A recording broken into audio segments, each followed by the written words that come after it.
So for the first time since 2016, the New York Giants are in the postseason. And to talk about it, we're joined on the 33rd team by longtime Giants running back Brandon Jacobs. Brandon, before we get into anything else, how happy are you as a former Giant that we've kind of exercised the demon of the boat photo, right?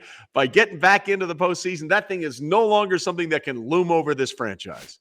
Oh, absolutely. The boat photo, I think that was in 2016 with Odell and when the guys felt like they needed to go out and let their hair down a little bit and go to Florida and get on the boat. And then got to show up in Green Bay. Hey, I mean, we passed it, and the Giants have played one hell of a season, much better than me or you or anybody else may have given credit for, even though I said I predicted 12 wins, but I know I was out of my mind. But the guys have played good. I think the new regime has done really well, for their first year, and we just got to make some adjustments because I think things are in place, and I think we got a bunch of good players, young players, and I think the future is really bright for the Giants. How important was it to do it the way they did it? You always want to sort of be authoritative by getting into the postseason. The Giants on Sunday did exactly what you would want a team to do with the chance to win and get in.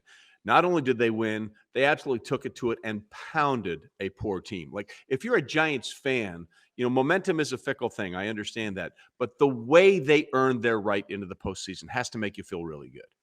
Absolutely. I mean, they, even though I will say this, Nick Foles, when I heard he was going to be the one getting the start right away, it scared me because made me nervous because Nick Foles in Philly, like all these years, has been, beating us.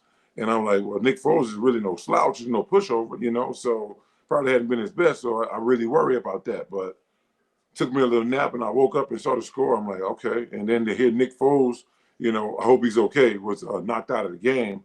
Yeah. As far as me being a little nervous and scared, like because of Foles, I just, with him not being in, kind of eased it a little bit. But I definitely hope he's okay, and and I hope he comes out of this pretty good. Yeah, Nick Foles in Philadelphia is very different from Nick Foles everywhere else. He was a very different quarterback when he played in Philadelphia as opposed to everywhere else he's been. But, this was your kind of game, right? The Giants threw it 24 times and ran it 37 times for over 210 yards. I mean, that has to get you and your juices flowing as a former Giants running back. I mean, to be honest, at this time of year, no matter how the league has changed, as far as people coming out want to run the spread and want to run this running gun, throw the ball all over the place and making your screens, your runs. Like, it's typically what they're doing in today's football.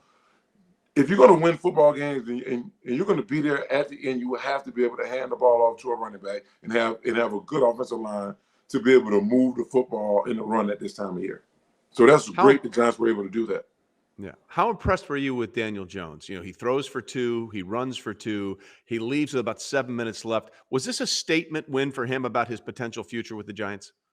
Oh, absolutely. But me, no one's sure about Daniel Jones, right? I just know we can get some consistency. And you know what? And I'm gonna give him a pass. As far as consistency this season, because we haven't really had. We had a few wide receivers like Slayton came down the stretch of the season who was going up making some plays for us, making it happen. I think we need some downfield threats at wide receiver for Daniel Jones to really let his hair down and be able to produce on a consistent level every week, week in and week out. We got the running game. It's going to be really tricky trying to maintain him and Saquon when both of them are up. So, I mean, it's going to be a little tricky. I want to see how that's going to work out. The Giants said they want to make offers to both of them. It's one thing to make an offer. It's another thing to do whatever is necessary to get them both signed. And that's where the gray area comes in. But speaking of the gray area, Brandon, I want to ask you this question because the Giants are in the postseason, right? They're not going to win the division. They're in the postseason. Their future is set. They play Philadelphia next week. Suddenly, everything is on the line for Philadelphia.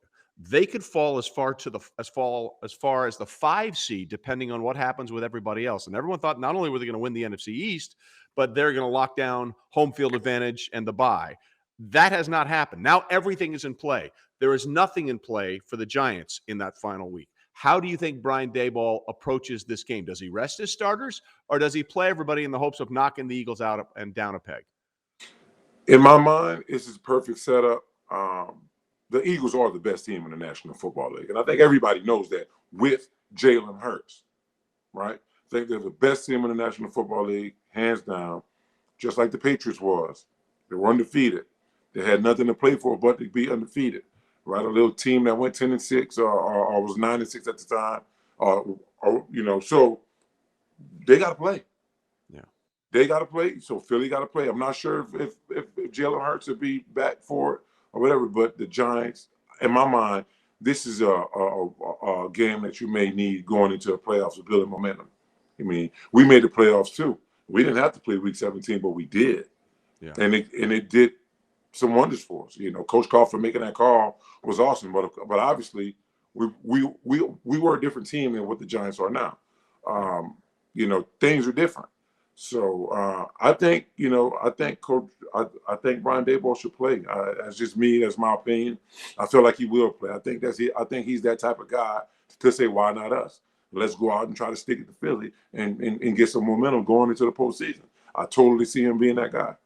Well, I can certainly think of 3 teams that would be okay with that. That would be the Minnesota Vikings, the San Francisco 49ers, and yes, even the Dallas Cowboys. Sets up a really interesting scenario now that the Giants are in and they can play as big a spoiler as possible in the final week of the regular season for the Philadelphia Eagles. Brandon, always good to talk to you, man. Thanks so much. Hey, thanks for having me.